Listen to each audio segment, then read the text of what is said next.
Breastfeeding is one of the most challenging and rewarding things that you will ever do. Today, we're going to be talking about some common questions that parents have when they're learning how to breastfeed their new baby. We know that preparation and support are critical to success. We're fortunate to have here today with us Nancy White, who's a board-certified lactation consultant and a nurse and has been taking care of mothers and babies for over 10 years. Thanks so much for being with us here today. Let's jump right in.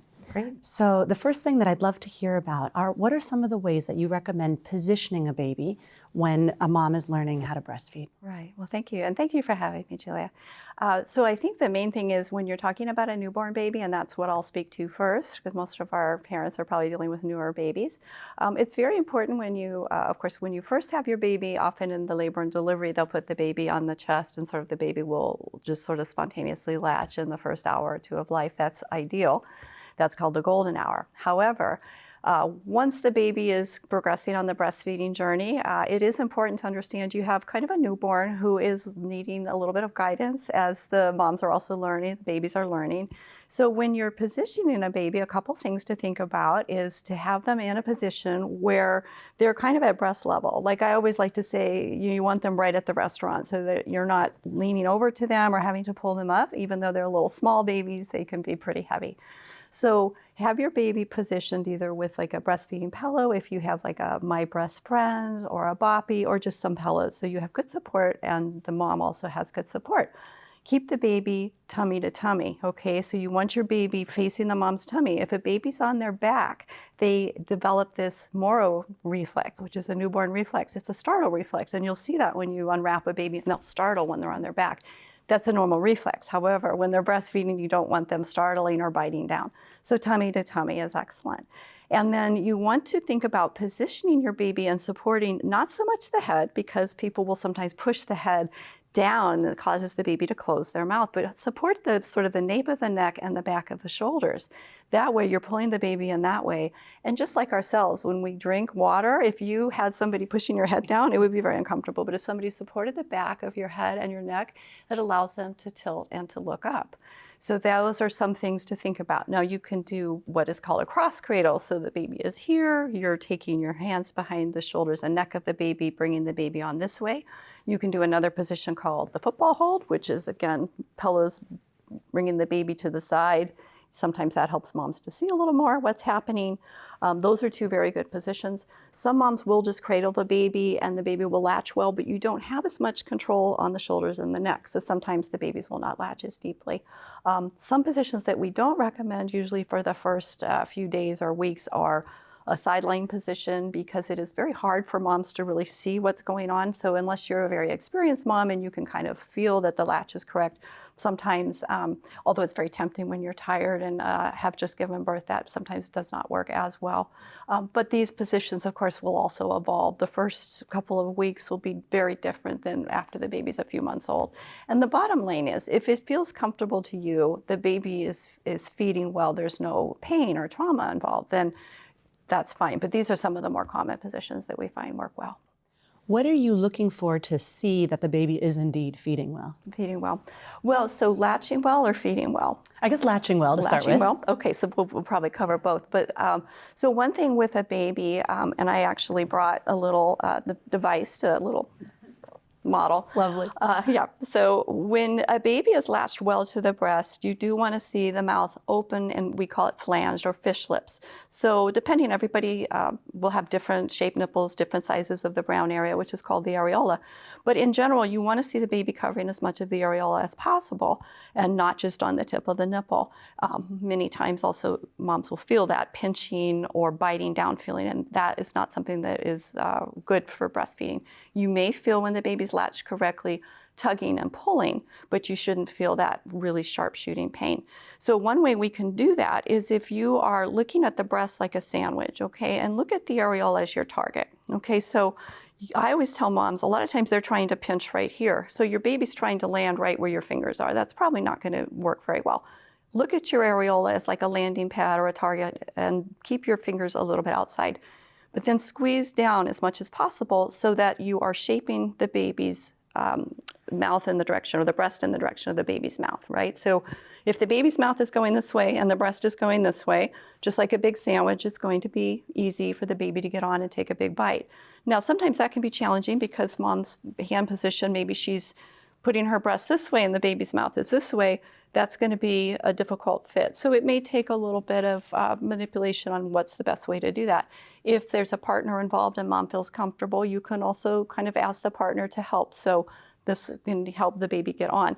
So also babies will kind of tend to not want to open their mouth. I hear very often, my baby has a tight jaw, or the baby's got a receding chin.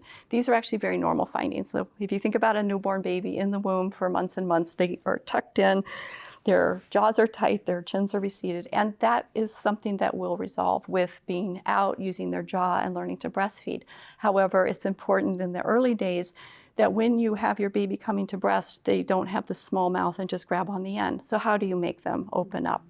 One thing you can do is hold the baby back a little bit, support the back of the shoulders of the neck, and just gently with the nipple go from the nose to the chin and just wait. Now the baby sometimes will do this little mouth, and then all of a sudden you'll have a huge mouth. That's when you're pushing them on very quickly. I know sometimes the families will say it feels violent. I'm like, it's not violent, but you are bringing the baby to you at that moment, so that ideally when they're opening, they're able to open and cover a big area. So just think, again, a big breast sandwich. They want to get a really good mouthful in order to get that proper latch. Sometimes as well, if you think about pointing the nipple up towards the top of the baby's mouth, as opposed to just going in like this, a little bit more like this, it will help them to open and get a little more tissue in the mouth. And so it's a little bit of a tricky process. That's why it's helpful if you have help from a lactation consultant in the hospital or outside that can help, because it does take some time to learn. So yeah, it's a process. It's not something that everybody gets the first time, and it's important to really understand that, like any new thing, like I always tell families, think about learning to ride a bike. In the beginning, it wasn't easy, right? And you fall off and it feels awkward and you try again and again. But it's like a muscle memory process for both the mom and the baby. So as you do this over and over again, and you will do this hundreds of times in the course of the few weeks that you're really establishing breastfeeding, it will start to become easier. Of course, we can talk about, what to do if that's not the case, because everybody has a little different journey. If the baby is only latched to the very tip of the nipple, which, as we know, causes mom a whole lot of pain and isn't particularly effective, how can you gently reposition the baby? Well, there's a couple things you can do. If the baby is already, say, on the breast and you can see the lower lip is a little curled, sometimes if you push the breast back, and again, often the partner can do this easier than the mom, very gently pushing on the baby's chin and just pull out the lower lip. So you should see that open rounding, like I say, like little fish lips for the baby. Sometimes that's enough, and that will make the latch more comfortable. If it's not comfortable at that point, then the best thing is to just simply take the baby off and relatch. And just think of this as, again, multiple times of practice will over time improve the situation. If the baby is on the breast, if you take your finger or pinky finger, go right into the corner, right here, kind of like a little fish hook, and push down on the baby's jaw. So you really do want to push down quite firmly, so the babies, as they feel the nipple slipping out, will try to bite, and so you don't want that to happen. So you can just push them down and then just reposition, relatch, get yourself set up, and try again. Also, if the baby is feeding and a little bit sleepy, which sometimes can be the case in the early days, taking the baby off, rubbing the back, burping the baby, even taking the baby completely away, changing the diaper can help them to kind of wake up and then go back on the same breast or the second side if it's now time to do that. Thank you. I know we've talked about, kind of how to tell that the initial latch is good. How can we tell as the baby is progressing that the baby's getting enough milk? That's a great question, Julia, and I think that's the most common fear that all new parents have, is like you want to make sure your baby's doing well, and we can't measure always, quantitatively how much a baby's getting. But in fact, you actually can measure certain things that will tell us. So one thing that we tell our families, at least in the beginning, the first few weeks, partly is time. You want your baby at the breast feeding actively for a good 15 or 20 minutes each side, if possible. Sometimes they'll feed more, sometimes they'll feed less. But watch to make sure the baby isn't just at the breast, asleep, occasionally sucking and falling asleep. That's not a nutritive suck. A nutritive suck in the first couple of days of life might be 5 to 10 little sucks, stop, pause, 5 or 10 seconds, start again, those sorts of patterns. As the mom's milk supply becomes more and the flow is bigger, you'll see more one-to-one sucking, suck, swallow, suck, swallow. You'll see the jaw dropping down, and sometimes you'll even hear little swallowing sounds. When you take the baby off, you'll see maybe some milk in the mouth. When the baby is done feeding and has fed well, the baby will come off, and one thing is very useful to look at is the arm. If you lift their arm up and they're resisting you still, they may still be hungry, but when they come off and they have that limp ragdoll look, that's really very indicative that they're probably done with the feeding. Wet diapers and poopy diapers, especially the first week, a very good thing to tell if the baby's doing well. And I tell families the first week, look at the days of life as the minimum number of wet diapers that you want to see in your babies. Pretty simple concept, right?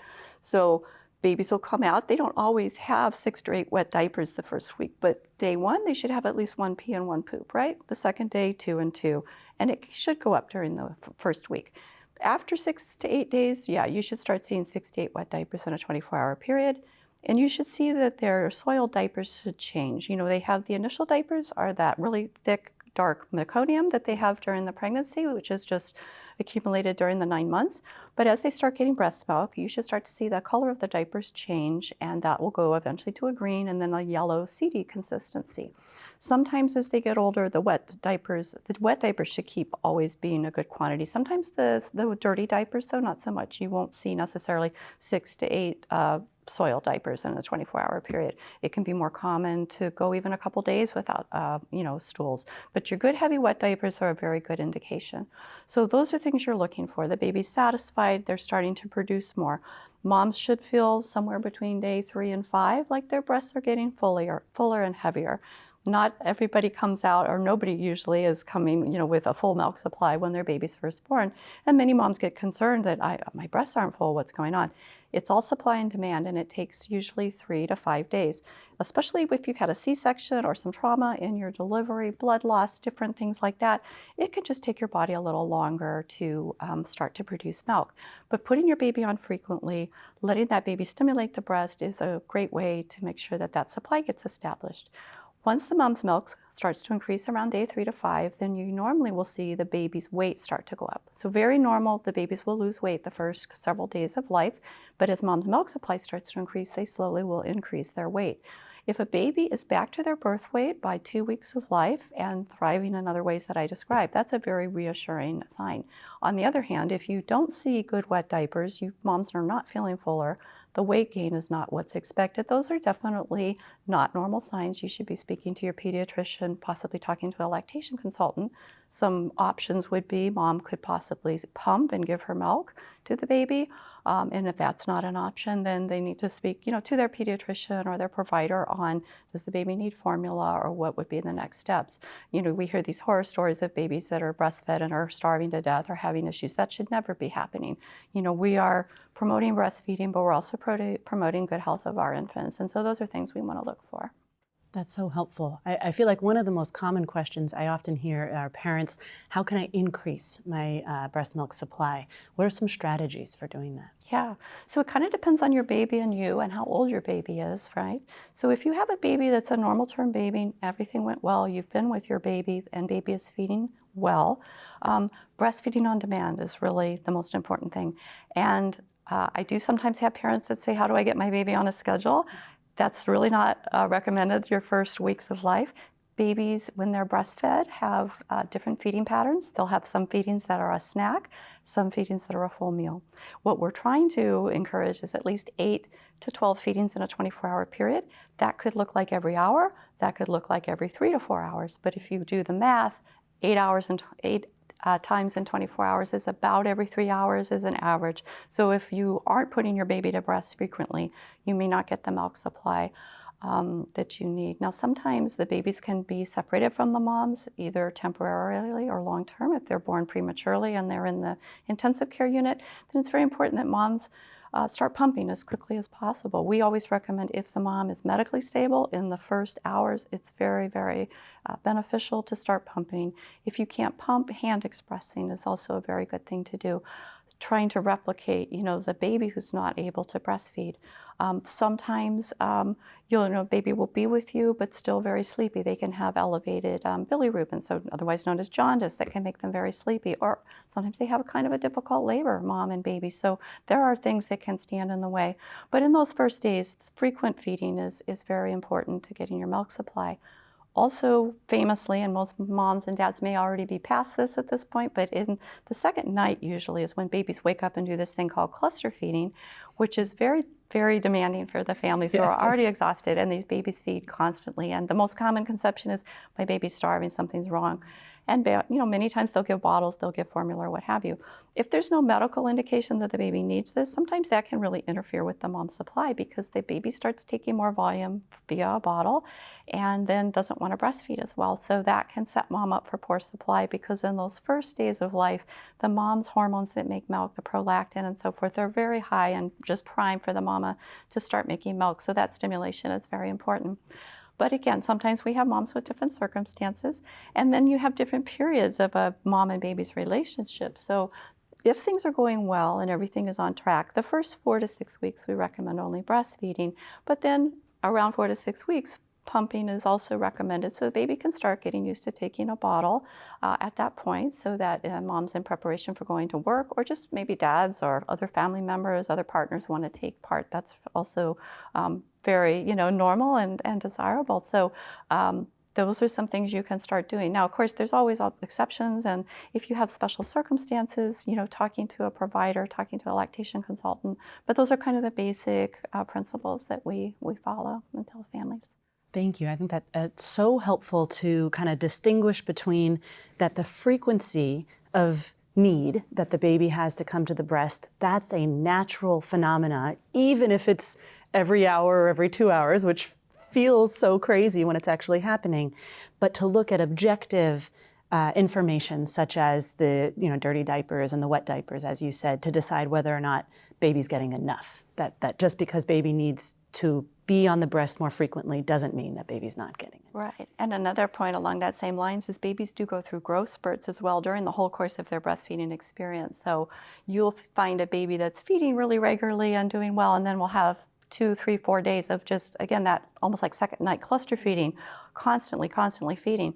That can be very unnerving to families. And so watch the weight gain, watch the output. And in general, if it's a short period, it is probably a growth spurt and very normal.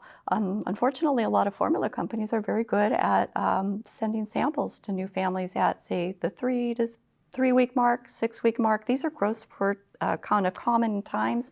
So it just, parents doubt themselves sometimes. It's very normal. So again, look at the overall data. Talk to your doctor if you're concerned. You could go in and have a weight check on the baby, and if everything looks, like it's progressing well, you can be probably pretty confident it's a growth spurt. 2 to 3 days, 4 days. Now, 2 to 3 weeks, constant feeding, constant hunger is probably not normal. And often you will see a correspondence with maybe poor weight gain and other factors. But regardless, that constant feeding day in and out would not be normal. And we also have to talk about the mom's mental health too, right? It can be very demanding being a new mom, new parent, and sometimes, it can be very overwhelming. So with all that I'm saying, it's also check in with yourself, how you're feeling. You have to be enjoying your baby and your experience. And there's so many different ways to parent and so many different ways to feed your baby. So, that's also part of the journey, right? It's not a perfect process, right? But it's perfect for you at the end, right? Yes. Yeah. I'd love to hear from you about, various resources that are out there for parents, starting with, where they just decide to give birth and what it means to go to a baby-friendly hospital versus a hospital that doesn't have that designation. That doesn't have that. So the Baby-Friendly Hospital Initiative is an international certification, and there's 10 steps to baby-friendly, which you can Google online. I won't go into that. But basically, it's promoting breastfeeding is the best practice for feeding babies, keeping babies together with their moms, educating staff and providing resources. That's really a lot of what is involved. So a baby-friendly hospital will not have, for example, a newborn healthy nursery that they'll take the baby from you after the birth. Now, some families are a little bit shocked when they come in if they don't really understand that concept. We want to sleep, take our baby away. And we're like, well, we don't do that because the babies are feeding on demand, and we know that's so important to promote breastfeeding. There are several baby-friendly hospitals in San Diego. They usually will dedicate resources to having, lactation consultants training their staff. The baby-friendly designation requires staff to have a certain number of hours, even if they're not breastfeeding certified, just so that they understand breastfeeding and some of the basics. So often the nurses are very helpful, and the doctors, and even some of the other ancillary staff in promoting breastfeeding. So that's a great thing if you can get access to that. However, not every hospital will have that, of course. Not every family can have access to that. So some resources, for example, if obviously in the hospital you can have a lactation consultant, that's great. There are also resources, though, if you have a local breastfeeding coalition in your area. Here in San Diego, we're very lucky to have the San Diego Breastfeeding Coalition. If you go to their website, it's breastfeeding.org, you can go to a list of resources that they have of different individual lactation specialists and pediatricians and so forth that can help with breastfeeding. Talk to your providers, your pediatrician or your community health clinic. Some of them do have lactation consultants or lactation counselors, educators on staff, or maybe they know somebody and can work with them. If you have access to WIC, WIC is a great resource for moms. They help with not only breastfeeding advice, but they can help with getting moms pumps and that sort of thing. So that's excellent. There are the Lactation Network is a new kind of resource that's out there that pairs moms with their insurance and their geographical area with providers of lactation services. So that can be really great. Or call and look online for breastfeeding support groups. A lot of them, unfortunately, now are more remote due to the whole COVID, but some of them also have warm lines. They can also help try to pair moms and babies and with a lactation consultant, or parents and babies, I should say. Those sound like some great resources. Thank you. Is there anything else that you feel like you just wish moms and their families know going into this breastfeeding experience? So much, right? So much. I feel like it's a very challenging thing to do, and I feel it's like people need to give themselves grace with this, okay? It's a new skill. Like I compared it to riding a bike, or if you've ever learned to play a musical instrument or even learn how to write, you don't learn things or read, it doesn't happen immediately. It's a new thing for two people, not the mom and the baby. So even if you're an experienced mom, every baby's different. Even if you breastfed a 3-year-old, it's a newborn baby. So, try to get as much help as you can. Also, understand in the first days it can be really, really challenging. There's a lot of data that indicates that the first month of breastfeeding, that the satisfaction, the soreness, and the mom's feeling of, being more competent does get better and better, but it takes several days, sometimes even several weeks. So try to find as many resources you can. If you are able, that's wonderful. But give yourself some patience and some understanding that it's not easy, okay? I do joke sometimes, if it was easy, I wouldn't have a job, okay? But it's not impossible, and you can definitely learn this with help and support. And everybody's journey is a little different too. Some moms have to go back to work at 2 or 3 weeks, Some moms are able to be off for months, and we're all different. We all have different circumstances. So try not to judge each other, and help as much as possible, to connect people with resources. If you've been through an experience, you may be able to help people around you. And just give yourself, patience and time and some tenderness. It's a tough time for not just the babies, but for the family. So that's my wish. Well, thank you. Thanks for all of this helpful information today. And on behalf of both of us here at UC San Diego Health, we wish you a healthy, joyful, and successful breastfeeding journey.